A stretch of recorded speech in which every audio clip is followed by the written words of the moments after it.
And so in terms of like thinking about good experiments in this sense, or I mean, at least an experiment that we think goes in the lines of this counterfactual. This is something we did. I did with some co-authors at the University of Maryland in a paper that indeed is titled "The Promises and Pitfalls of Robo Advising." So that's sort of the bottom line that we try to get to. So the setting for us here is we paired up with a large brokerage house in India. So why do we look at these guys in India? Well, because they're among the very few people that do have access to human advice both before and after introducing this form of robo advice.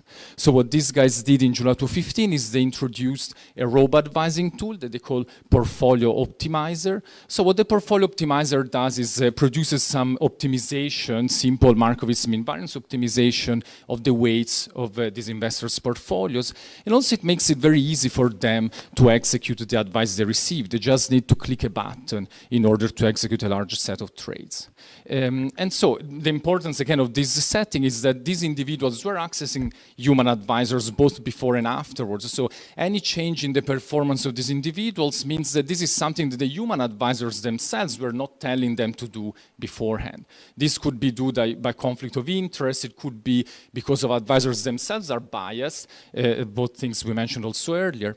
So what happens to these investors once they start to use robo-advising? Well, what we find is actually that the effects vary dramatically based on the characteristics of investors before accessing robo-advice. So what I'm showing you here, for instance, in this graph on the y-axis is the change in the risk of the portfolios of these investors 3 months after using robo-advising compared to 3 months before.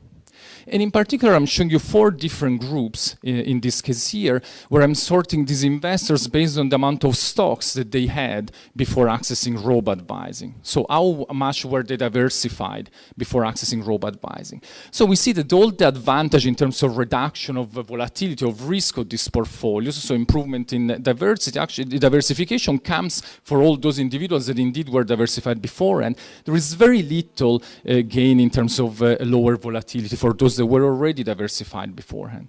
We also find that this group, the less diversified beforehand, are those for which a set of behavioral biases reduced dramatically. The disposition effect that was mentioned earlier, trend chasing, and so on and so forth.